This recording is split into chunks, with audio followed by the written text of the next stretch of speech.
Bom, vi que vocês... A Natália já é velha sabida de que ela ama livro, porque ela fica ali feita uma formiga olhando. Mas no almoço eu percebi que tinha mais gente aqui que é viciada em livro, todo mundo perguntando nome de livro. Então, deixa eu falar uma coisa para vocês. Eu acabei naquela editora que eu descobri de Vedanta, eu comprei 11 livros deles. Vocês querem que eu fotografe para mostrar para vocês qual foi a lista? Então eu vou fotografar e mandar para vocês. É nessa que tem o Bhagavad... Mas eu não gostei daquele Bhagavad Gita. Quer dizer, eu gosto daquela versão, eu já li ela em inglês. Mas, assim, eu não gosto... da tradução que você achou melhor? Eu mandei, porque ele não gosta de assistir vídeo. Uma delas é a que tem aqui, né? Oi? Uma das que você mandou é a que tem aqui. Isso. Eu sugeri a do Paramahansa Yogananda em português ou a do Sivananda em inglês. São as duas primeiras fotos que eu botei lá no grupo. Tá, eu vejo depois. Tá? São as duas primeiras fotos. É que para ver vídeo eu fico escrevendo. Não, tranquilo. Escrito eu leio, mas parar para olhar... Não, tranquilo, só te contando. Se você ler inglês, o do Sivananda é melhor. O Sivananda, ele foi assim um grande... então eu leio inglês. Então compra ele. E compra com capa dura, não compra com capa mole feito eu fiz, não, porque o capa mole ele é colado e é feito na Índia, então o livro quebra. Faz assim, quebra. O de capa dura é costurado. Eu quero capa dura. Eu fiz a besteira de comprar capa mole na época por pensar em peso no avião, entendeu? Bobagem minha. Total. Mas enfim, é porque quando eu vou à Índia, eu mando assim 40 quilos de livro. Você está pensando em... 2 caixotes de 20, não. Infelizmente não. Eu mando assim sempre 2 caixotes de 20 livros, de 20 quilos, e por navio, e depois ainda trago um monte no avião. Porque tem os que eu compro para mim, tem os que eu compro para os amigos, que eu digo, puta, isso aqui ia ser o máximo para fazer. E às vezes tem um que eu compro duplicata, só que eu digo assim, não, isso aqui, cara, é bom demais, vai ter alguém que vai cair na hora, nem sei quem, entendeu? Mas alguém um dia vai cair na hora certa, na vida certa. Então, um monte de livro da Índia eu já trouxe assim. Mas o Sivananda, que traduziu essa melhor versão da Bhagavad Gita, traduziu não, comentou a melhor tradução da Bhagavad Gita, ele era um filho de um Vedantino. Vedantinos são as pessoas que vivem de estudar os Vedas, os livros sagrados indianos. E o pai deles era um cara já nessa área, então ele já nasceu num lugar assim. Depois ele virou médico e aí virou editor de revista de medicina. E aí nessa época ele começou a botar também textos de Vedanta ali. Então ele traduziu, ele comentou vários desses livros do Vedanta, a Bhagavad Gita inclusive, assim, não só com uma sabedoria, mas com uma capacidade de comunicação muito grande. Sabe, ele consegue traduzir para você com uma precisão grande, mas é uma Clarice Lispector, digamos assim, sabe? Consegue falar as coisas subjetivas e ter a palavra certa. Todas as boas versões da Bhagavad Gita ou das Upanishads, que são os livros sagrados indianos mais lidos, eles são basicamente em cima da versão do Shankaracharya, que é esse que saiu em português lá na editora de Vedanta. Mas a Eleonora Meyer, eu gosto dela, eu não gosto de falar mal do trabalho dos outros, principalmente quando é uma pessoa extremamente honesta, que faz isso por paixão a vida inteira e que traduziu uma quantidade enorme de livros indianos. Mas ela é muito certinha, sabe? Aquela assim que vai pão, queijo, queijo. E nesse pão, queijo, queijo, ela conseguiu tirar todo o néctar da versão do Shankaracharya. Não, então eu vou ler o outro. Então, fica uma leitura meio burocrática. Por exemplo, a editora 34, ela está traduzindo os livros russos, todos do russo direto para o português há uns 15 anos. Aí eu fui e comprei eu tinha todos os Dostoiévski da editora Globo, né? Aí comprei todos os da editora 34. Quando eu fui ler, tá mais certinho, mas o outro te envolve, entendeu? O outro tem literatura dentro. O outro te leva para a Rússia antiga. O da editora 84 não me leva. Isso faz parte da tradução tradução também, eu acho, né? Não é só você traduzir as palavras, mas traduzir a essência da obra. Isso. E quando você fala de tradução do Oriente, tem muito esse problema. Eu lembro de você falando dos livros do Krishnamurti, tem muitos que são traduzidos assim. No caso do Krishnamurti, o problema é terem sido traduzidos pelo pessoal do Rio Grande do Sul, né? E também porque a editora Pensamento, que traduzia os livros dele, tinham dois irmãos que tinham duas editoras, uma chamava Pensamento, outra Cultrix. E eles que traduziam todos os livros de autoconhecimento quando eu era criança, quando eu era garoto. Oi? Essa Cultrix também é bem... Ela é muito boa. O que eles faziam? Quando eles iam gastar dinheiro com o tradutor, eles botavam o livro na Cultrix. Mas eles eram muito zuras e muito comerciais. Então, por exemplo, o Evangelho do Ramakrishna, eu tenho o original, são 3 livros dessa grossura. Aqui virou um livro dessa grossura e o cara que traduziu, ele nem se deu o trabalho de escolher quais eram as melhores passagens. Ele deu um corte daqui até aqui, pumba, botou ali. Nem é a melhor parte do livro. Você entende? Então, o dia que eu comprei o original, eu disse, pô, que diferença de livro. Eram 2 irmãos que eles eram muito zuras. Eles não contratavam nem tradutores, contratavam qualquer pessoa que soubesse falar inglês que fizesse baratinho. Então, o Krishnamurti, ele tem livros pela Pensamento e livros pela Cultrix. Quando forem os da Cultrix, você já sabe que eles pagaram um tradutor. Quando forem os da Pensamento, foi quando os irmãos não pagaram o tradutor, economizaram um tradutor. Eu estou seguindo esse cara aqui, você conhece?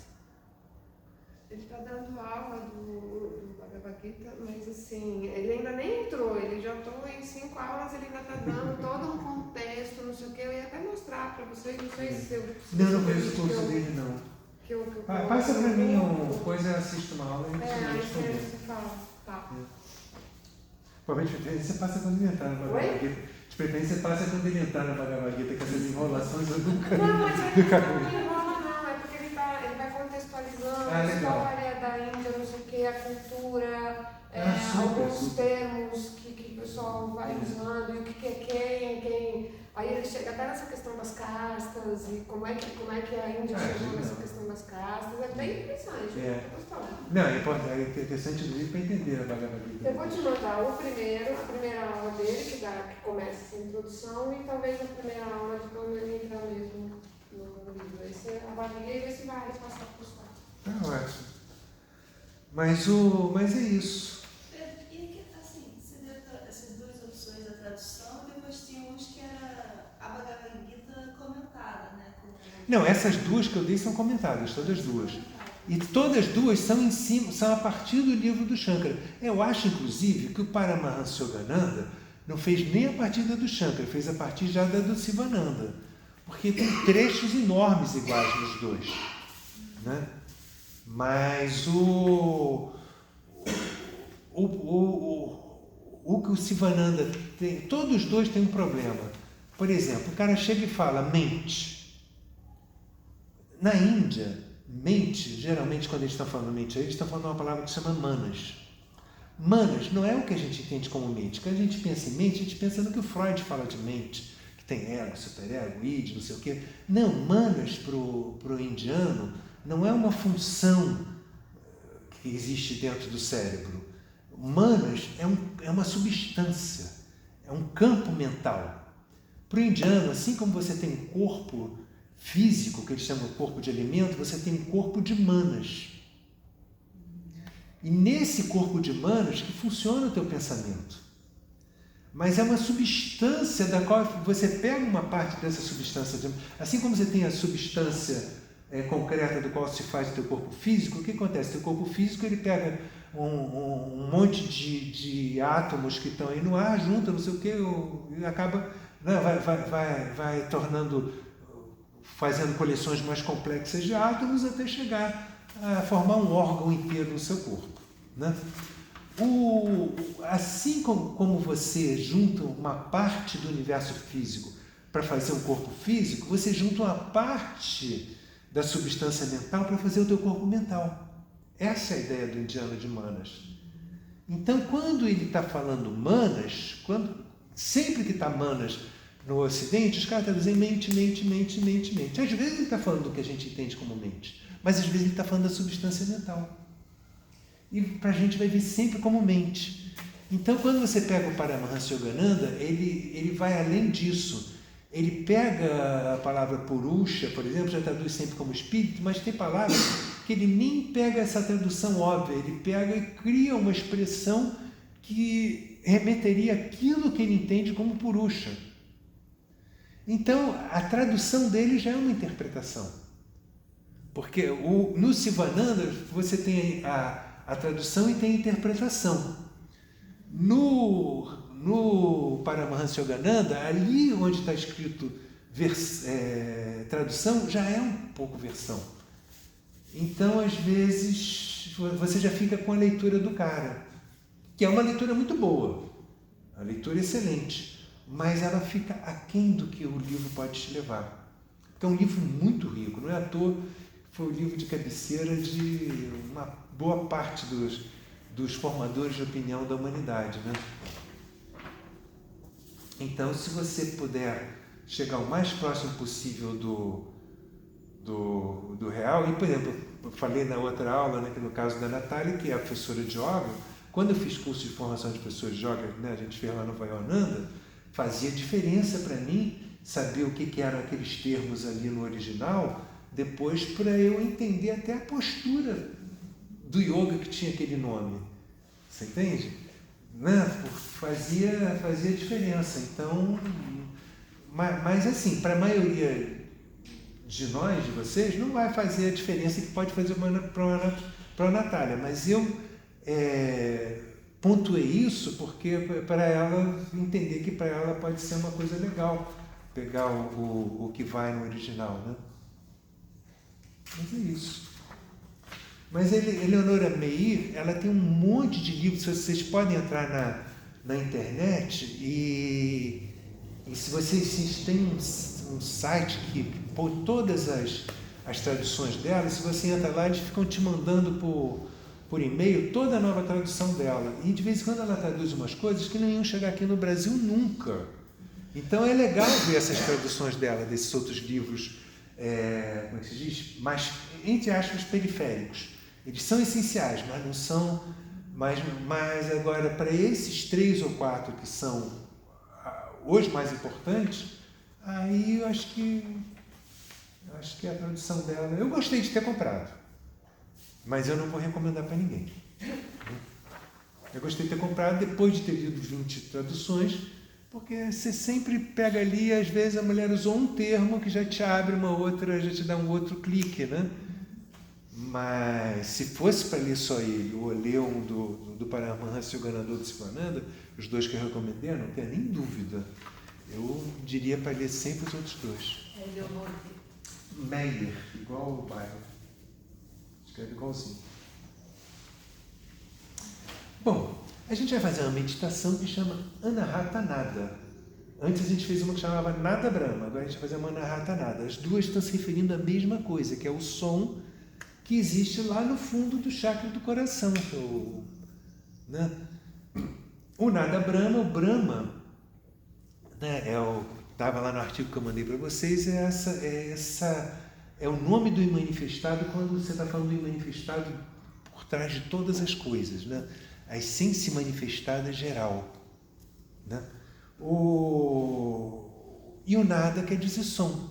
Então, Nada Brahma seria o som do imanifestado, ou seja, aquele primeiro som que você escuta quando a experiência passa do campo do imanifestado para o manifestado, ou seja, do campo onde não existe experiência para o campo onde passa a se experimentar. O Anahatanada quer dizer o quê? O som, esse som do silêncio, mas o específico com as cores do chakra do coração.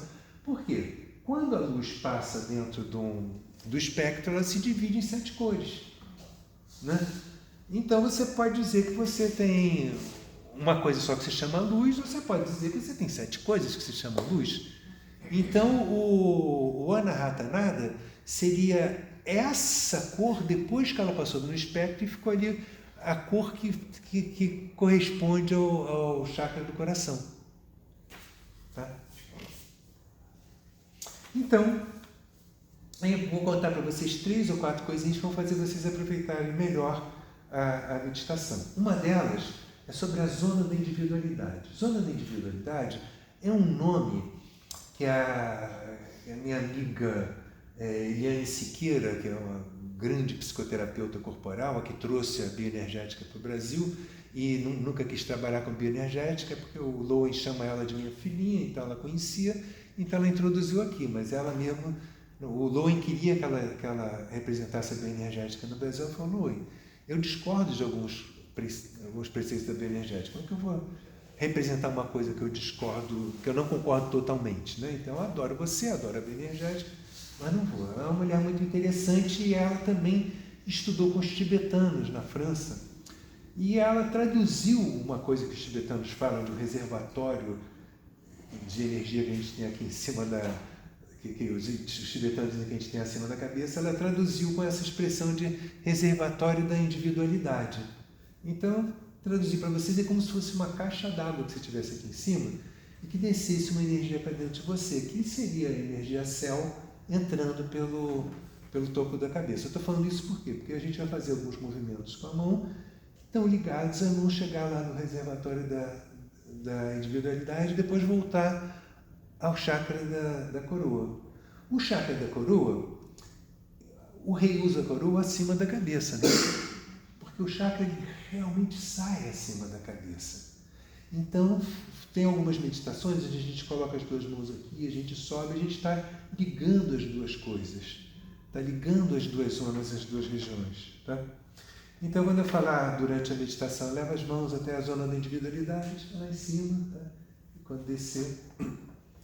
Depois, essa é uma meditação que lida muito com 2 coisas ligadas ao chakra do coração, que são o sentimento de potência e o sentimento de vazio.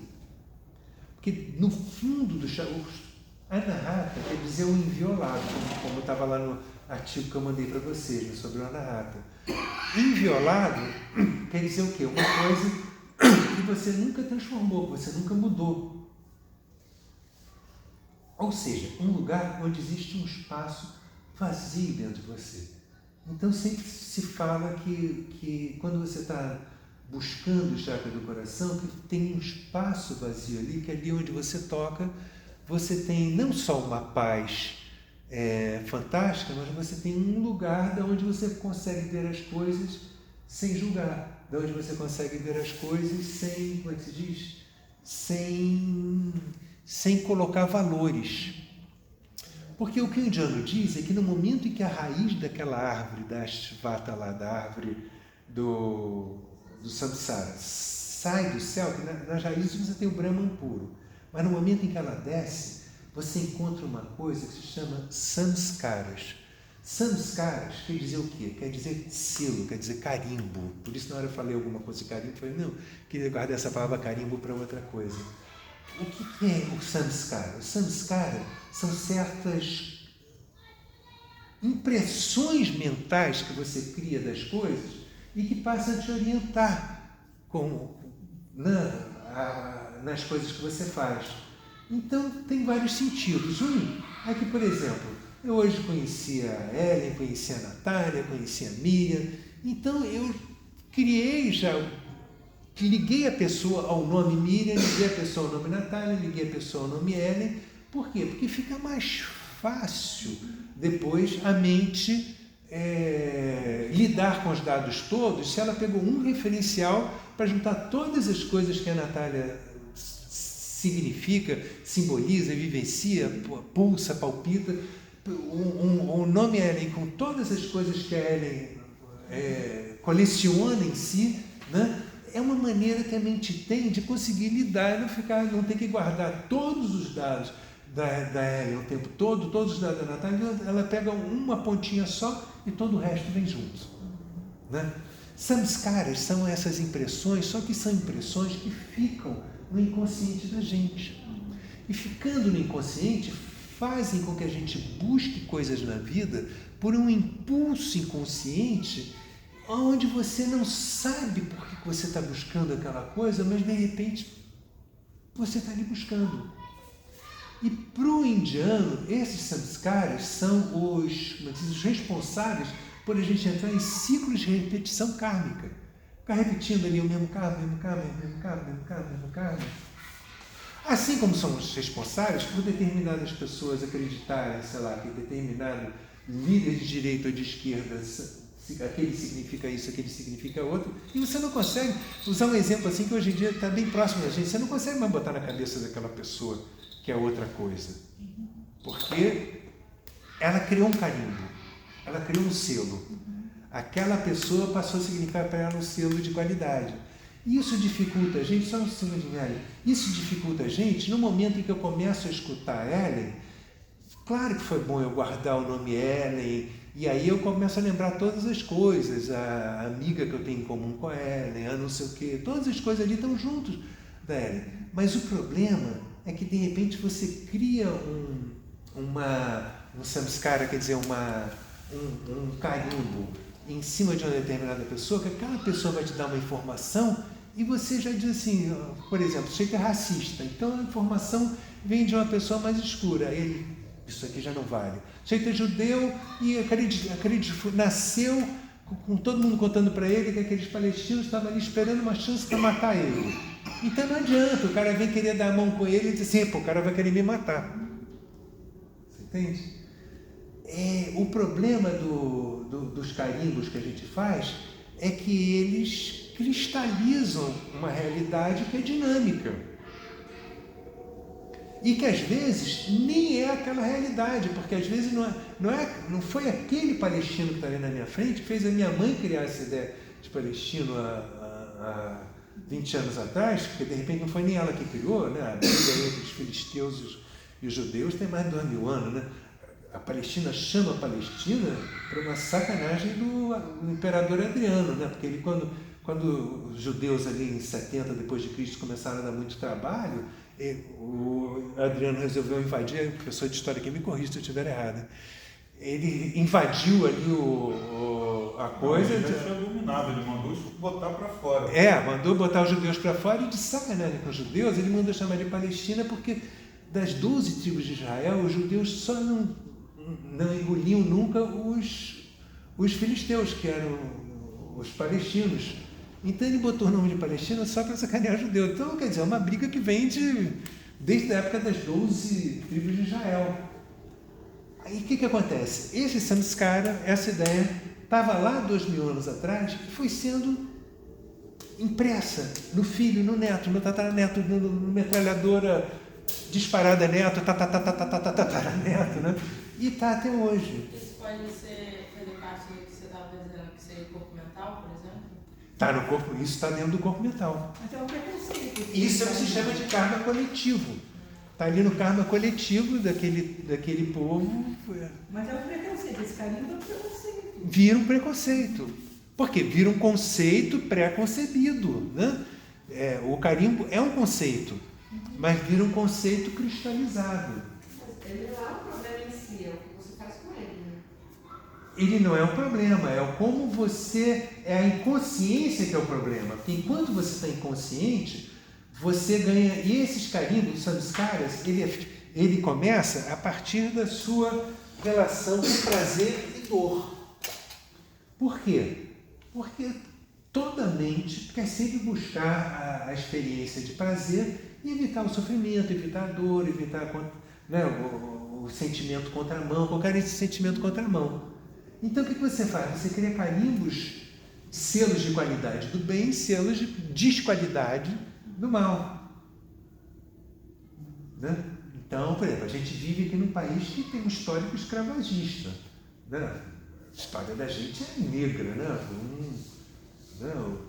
Os caras tinham um pau no meio do engenho para amarrar o cara, para ser açoitado 250 vezes, porque para ele até ele abaixar a cabeça e dizer assim, senhor, eu vou fazer o que o senhor está mandando e não o que eu quero. E aí botava o cara para trabalhar de 6 da manhã até meia-noite e, cara, ele tem que produzir mais, que merda, né? Tá produzindo pouco? Vai para açoite.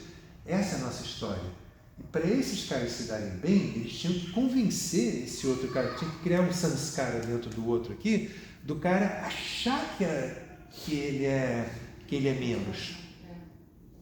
E aí esse cara aqui aprende o quê? Que se ele não tiver sempre com um chicote na mão dizendo para o outro que ele é menos, ele acaba perdendo as regalias dele. Então o racismo vai passando por pessoas muito legais e de repente tem esse carinho lá dentro. Entendeu? Mas eu ia te perguntar uma outra coisa, que é só uma questão mesmo de nomenclatura, de rótulo. Não, é porque eu ouvi falar em roda de samsara. Isso. A roda de samsara seria a roda de samskara. Então, Não, é samsara. Samsara. mesmo. É. Mas ela acontece por causa do samskara. Por quê? Porque a partir do samskara, você começa a criar apego. Tem o apego yin e tem o apego yang. O apego yin é o apego mesmo, de querer. E o apego yang seria assim, o inglês tem duas palavras para apego. Tem o dispassion, né, e tem o detachment. Detachment é desatar, né? Então seria assim, o attached, né, o apegado é aquele que é ligado. Esse seria o apego yin, né? E você tem outro apego, que é o apego que é o da passion, que é o apego da paixão, que é você querer atividade. Um é você querer o descanso, outro é você querer atividade. Então, o que na Índia se diz é que você tem que ter o dispassion, quer dizer, o tirar a paixão com que você está buscando aquela coisa, achando que aquela coisa vai te trazer felicidade, e tirar o apego da coisa que você já tem, o detachment e o dispassion, né? Então, esses são os dois, isso, porque o apego aos samskaras, aos seus carimbos, faz com que você fique num ciclo repetitivo. O que é a roda de samsara? É a roda onde você fica sempre no mesmo karma, sempre repetindo a mesma experiência, segundo o indiano, sempre renascendo ali com aquelas mesmas buscas, com aqueles mesmos mitos, buscando os mesmos arquétipos, buscando preenchimento o mesmo tipo de coisa, achando que ela vai te preencher e não obrigatoriamente vai te preencher. Então, essa palavra, essas expressões vício e virtude se usam para traduzir duas coisas na Índia, que são o Dharma e o Adharma. O que é o Dharma? O Dharma é o momento em que você está afinado com o seu princípio evolutivo. Um princípio evolutivo que te move. Porque o que te move? Te move a necessidade da existência do universo de estar sempre evoluindo. Ele está evoluindo através da gente. Ele está ali se aproveitando da tua experiência de uma certa forma para realizar o propósito dele, que é evoluir. E nós estamos sendo, de uma certa forma, simples joguetes dessa história. Aliás, é muito engraçado quando você coloca essa coisa, o que vem de cima e tal, eu me sinto meio que uma marionete, né? Alguma coisa lá em cima. E não tá, mas em grande parte nós somos marionetes. Né? Porque imagina, se você, né, tem uma amiga minha aqui que é da área dos hormônios, né, se você injeta mais um hormônio em você vai achar que você ficou mais feliz, né? A gente é um pouco marionete. O livre-arbítrio, entre aspas. Oi? O livre-arbítrio. Não, existe uma parte de livre-arbítrio e existe uma parte que a gente não escolhe. Por exemplo, todos nós aqui temos duas pernas, dois braços e uma cabeça. Eu adoro um livrinho do Najib Manfur que chama O Jogo do Destino. Porque o jogo do destino é ótimo, não? O Najib Manfur é um escândalo como escritor, não? Prêmio Nobel da literatura, o egípcio, não sei o quê. São os dois grandes escritores do egípcio, é ele e o Alberto Kossai, né? Só que esse é contemporâneo, né?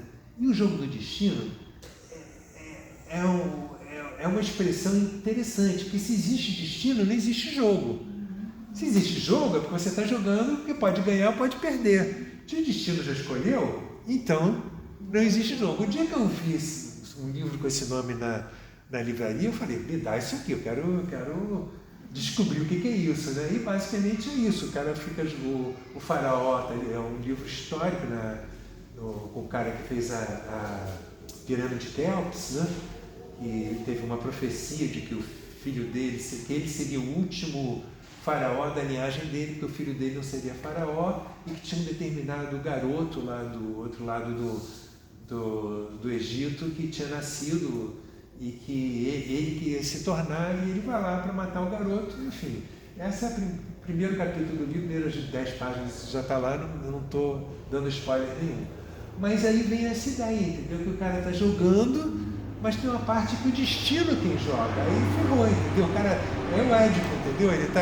Ele tenta não matar o pai dele, mas aí não sabe que aquele dali não é o pai dele. Quando o Édipo vai lá no Tiresias, o Tiresias diz para ele: não, meu filho, você vai matar o seu pai. O que ele faz? Ele era filho do rei lá em Corinto, ele foge de Corinto, vai para Tebas para não ter perigo de matar o pai dele. Só que o pai dele era o rei de Tebas, ele não sabia que ele tinha sido deserdado por aquele cara e adotado por outro. Ele acaba matando o pai dele. Então essa brincadeira, né, de que você acha que está jogando e o destino está te jogando às vezes. Né? Então tem uma parte que você escolhe. Você escolhe se você quer tomar sorvete de pistache ou de chocolate. Tudo bem, você escolhe. Né? Oi? São coisas maiores. Né? Às vezes essas são as mais importantes. Milhares de fatores. Milhares de pistaches, só um ou outro, né? Mas é isso, né? O que a gente escolhe e o que a gente não escolhe. Não, e até essas pequenas escolhas, tipo, até onde a gente realmente escolhe, não são outras influências dentro da gente, a gente não sabe de onde a gente está escolhendo. Isso, aí entram os samskaras. Tem samskaras que são coletivos. Então, muitas vezes, todos nós aqui estamos achando que uma coisa é legal e é uma coisa do inconsciente coletivo, entendeu? E não é a gente que está querendo, é além da coisa do social. Tem coisas que você acha que você quer, mas na verdade o que você quer é ser aceito por aquele grupo ali. É crença, né? Principalmente crença social, crença de família, crença histórica. Por exemplo, pegar uma coisa bem básica, por exemplo, o homossexualismo. Né? A pessoa nasce e o menino gosta de meninos. Mas se ele disser isso na casa dele, vai ser uma... Então ele passa a vida inteira colocando na cabeça dele um ideal de menina e não fica feliz. E aí um dia, de repente, aos 35 anos, ele resolve quebrar, o famoso sair do armário. Né? Mas até então, durante muito tempo, ele custou a se permitir aquilo. Olha que aí a gente está falando de hormônio. Mesmo com hormônio, o samskara consegue mascarar. O social é muito forte. A pressão social é muito forte. A turminha ali do colégio, entendeu? Se você diz uma coisa diferente, a turminha cai em cima. Isso que eu ia falar, os maiores traumas assim, que se vê, né, o pessoal analisando, é pela parte social, né? De infância, assim. Questão de ser aceito ou não ser aceito. Isso. E ninguém é o que é justamente para ficar... E vai continuando, né? Uma coisa que a pessoa vai crescendo, vai se desenvolvendo e poucos saem disso. E as pessoas não são o que são para satisfazer o social. 99,999% das pessoas são alguma coisa para satisfazer o social. O próprio social que está ali julgando se vai aceitar ou não vai aceitar, também não está longe de estar consciente. Também é um corpo coletivo ali que está sendo reproduzido e sabe, sei lá, de onde isso começou. Não, e o rompimento, sempre tem aquele que diz assim, não, eu não estou satisfeito, eu vou romper, o rebelde. Mas o que acontece? Ele rompe, mas é muito difícil você bancar um rompimento inteiro. O iluminado, tudo bem. O cara olha e fala assim, eu não sou isso aí mesmo. Para mim, tanto faz. É o Buda, né? O Buda, o dia que apareceu um assaltante por aí na estrada, quis assaltar ele, o cara falou assim, vou cortar a sua cabeça. E fala, corta, que aí você me livra de um karma. O cara, mas como? O cara acabou virando discípulo dele, né? Por quê? Porque... Né? Para ele já estava em outra. Mas enquanto você acha que tem alguma coisa a perder, ferrou. E todo mundo acha que tem alguma coisa a perder. Todo mundo sente, cara, se eu perder isso, eu estou ferrado. Se eu perder, por exemplo, a condição de pagar um aluguel, eu estou ferrado. dormir na rua, isso é absurdo. Se eu perder, né? Então todo mundo tem a Mas isso tem a perder. ver com as nossas identificações, né? Da gente se identificar com tudo e sofrer com, tipo, se associar àquilo. Tipo, até o Isso. último fio de cabelo. Isso. E o problema, Natália, é que tem gente que de repente chega e diz assim, eu não me identifico com a minha família. Eu não sou isso daqui. Então eu vou descobrir o que eu sou. Aí ele sai assim, não, porque eu sou sensível. Esses caras aqui estão só pensando em ganhar dinheiro, não sei o quê.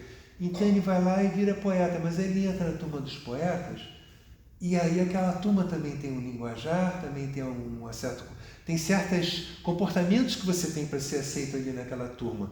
Então ele sai do grupo grande, mas vai para um subgrupo, porque ele não tem condição de bancar o rompimento inteiro. Aí chega um irmãozinho menor e fala assim, não, também não é essa sensibilidade do poeta que resolve, porque o meu problema é espiritualidade. Aí ele entra no pessoal do Hare Krishna. Aí já tem preconceito com isso, com aquilo, porque o Hare Krishna tem suas regras. E aí dele, se não cumprir aquelas regras ali, ele não vai mais fazer parte do clube. Aí tem a outra que fala assim, não, essa aí entrou para o Hare Krishna, mas entrar para o Bispo Macedo, entendeu? Aí lá tem suas regras, entendeu? Aí tem outro que fala assim, não, esse negócio de problema do mundo não é a espiritualidade, o problema é que o mundo é careta. Aí ele vai ser surfista, entendeu? Mas ele chega lá para pegar as ondas, aí se ele não falar hang-tang, os coleguinhas dele já não... Tem um linguajar ali também naquela rebeldia. Você entende? Aí ele vai para o rock, tem um linguajar ali na rebeldia do rock. Então você vai sempre para aqueles subgrupos e você nunca é realmente livre. Só é livre um Ramana Maharishi, um Buda. Por quê? O Ramana Maharishi, quando olhou para a família dele, falou assim, eu não tenho nada a ver com esse teatro familiar aqui, acho lindo, acho ótimo, mas não sou eu. O que ele fez? Se trancou numa caverna, 14 anos, e ficou perguntando quem sou eu. Quando saiu de lá, ele falou assim, eu descobri quem eu sou, agora eu não preciso mais prestar satisfação a ninguém. Aí passou a ser uma referência para todo mundo. E essa editora que eu comprei esses livros, tem livros dele. É qual editora? Essa é do Vedanta, que eu vou passar os 11 que eu comprei para Você vocês. vai mandar foto? Vou mandar foto dos livros para vocês. É porque tem livros ali que eu não compraria. Então acho que já tem como começar. E na lista tem alguns dele, do Oi? Maharishi? Eu comprei um só do Ramana Maharishi, que o Ramana Maharishi eu trouxe muito da Índia. É? Então eu comprei um que eu acho ótimo, mas do Ramana Maharishi pode comprar qualquer um ali na editora deles. Eles têm vários. Eles são dedicados a duas pessoas, Ramana Maharishi e Nisargadatta Swami. Esse eu não conheço.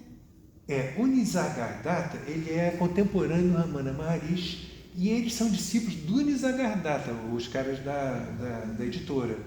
E é um cara que não me diz muita coisa. Eu acho ele, assim, respeito, acho legal, mas é um professor.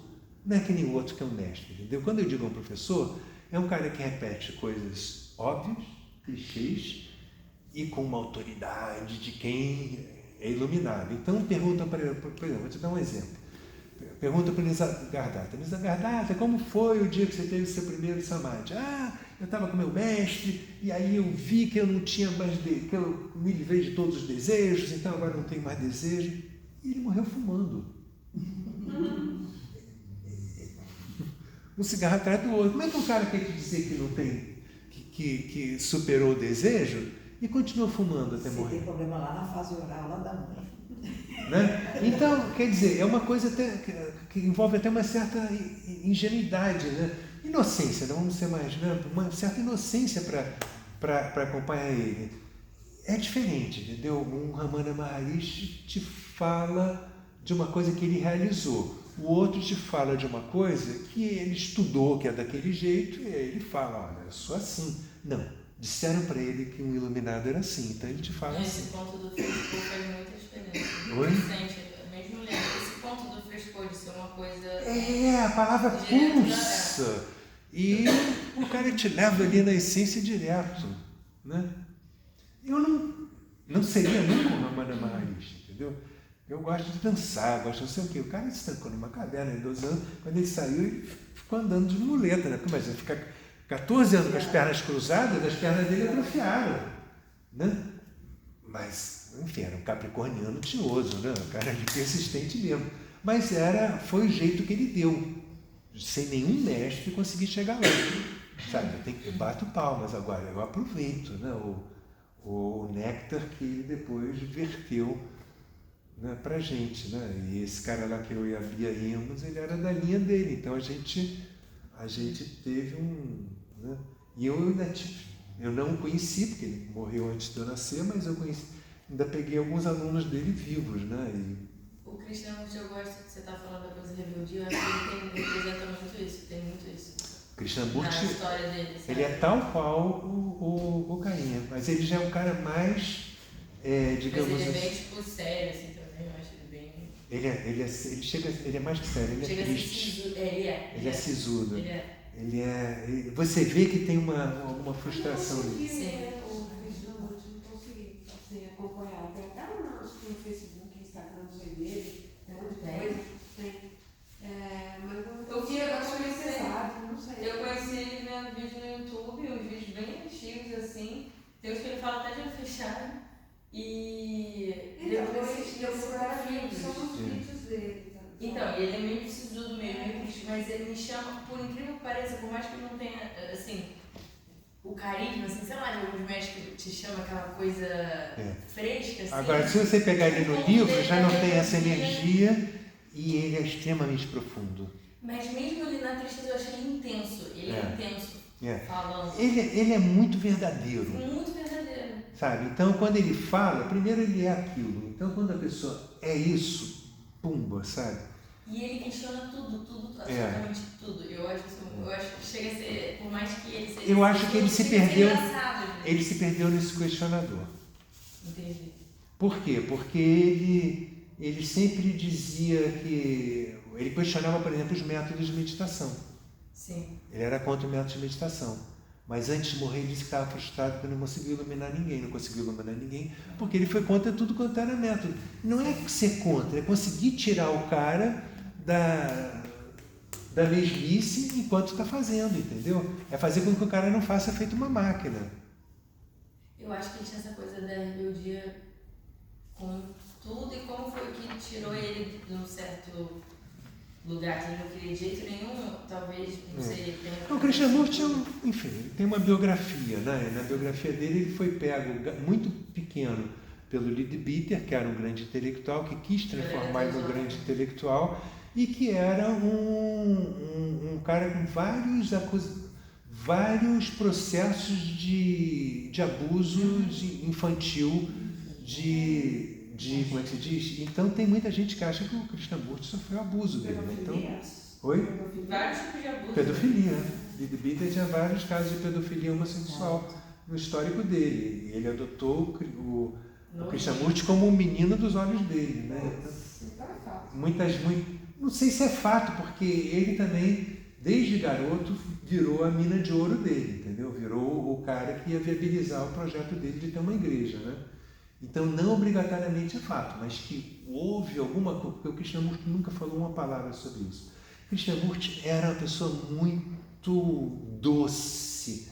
Eu tenho um amigo, ele quando veio no Brasil, ficou em Paquetá, na casa de uma senhora, e aí o filho dela me mostrou a carta que ele escreveu. Ficou em Paquetá? Ficou em Paquetá. Eu não sabia. Ele fez palestra aqui no campo do Fluminense, muito antes, não sei, 1920, por aí. Nossa. E aí ele mostrou, seu amigo mostrou o quê dele? Uma carta que o Krishnamurti escreveu para a mãe dele, ali de punho mesmo, né? Mas ele guarda até hoje lá, datilografada, assinada por ele. Sabe, é a coisa mais gentil e doce do mundo. Sabe? Então você vê que é um tipo de indiano que eu conheci muitos lá, que nunca vão... Se o cara tiver sido abusado, ele não conta, ele vai falar... Ele vai pegar os lados bons da coisa, entendeu? Não vai falar do lado ruim do outro. Melancólico. Oi? Melancólico. É um melancólico, matou bem a charada. Eu acho que ele vai um pouco além do melancólico, mas é um melancólico, entendeu? Ele vai além porque ele tem algumas coisas que o melancólico normal não tem, né? Ele vai botar lá na ponta do karma. Oi? Ele vai botar na ponta do karma e segue em frente. Resolve e segue em frente. Não, é uma delicadeza de pessoa mesmo, sabe? É uma coisa assim de... Talvez até de perdão e compreensão em relação ao estado de consciência daquele ser que Ele abusou dele. é de generosidade, sabe? É. Tem um muito indiano generoso, sabe? Tem uns caras indianos assim que são generosos até morrer com você. Bom, vamos voltar então para a nossa meditação. Mas eu pra acho gente... que de repente é disso aí, dele chegar e falar assim, bom, eu sou assim, eu tenho todo esse estado de consciência. Coitado, isso aqui tem esse estado de consciência tão infeliz. Vai trazer o melhor de si para aquele ser. O que eu posso te dizer, que se você, seguiu a ele, o que eu posso te dizer de útil é que se você ler Krishnamurti, você vai sair mais rica.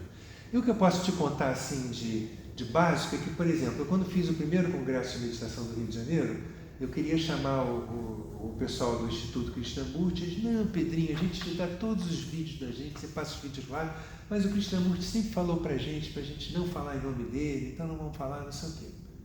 Só que eles fazem uma igreja do Krishnamurti, porque eles, no momento que a pessoa me fala isso, ele já está seguindo o Krishnamurti, ele está fazendo o que o Krishnamurti disse para ele fazer. E o que o Krishnamurti disse a vida inteira foi: nunca faça alguma coisa porque eu te disse para fazer. Você entende? A Buda passou por um problema parecido. Aí ele fala assim: não, eu não vou repetir, eu não vou representar o meu mestre, porque o meu mestre era contra o teu representante, mas no que ele falou isso ele já está representando. Ao invés de representar só a mensagem, manter o mensageiro em silêncio. É um paradoxo também que jogaram em cima dele, né? Não tinha muita saída. Mas você tem que ser, o que o Krishnamurti queria era que ele fosse ele. Se eles fossem eles iam escolher se falavam ou não. Ponto. Entendeu? Ele decidia. E o que o Krishnamurti queria ver embaixo dele eram pessoas adultas.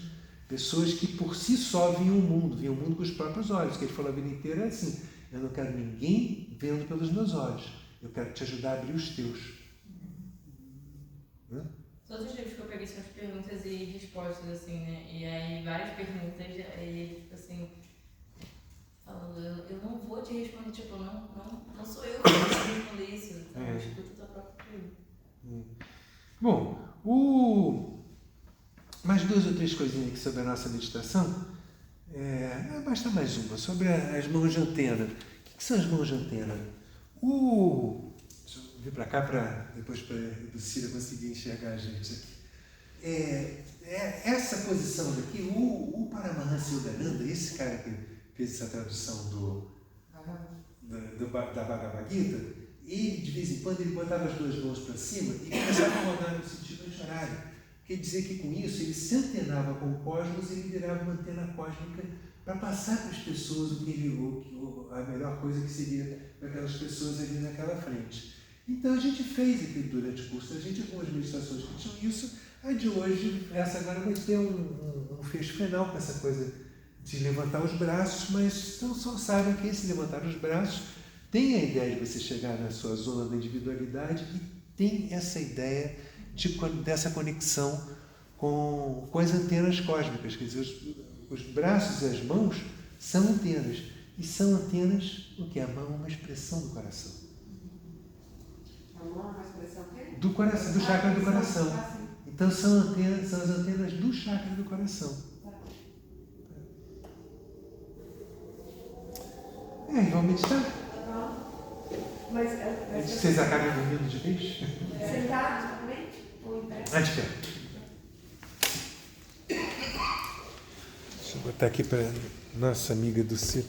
Dulcira, querida, eu vou parar a gravação e começar de novo para você ficar mais fácil. Querem 2 vídeos.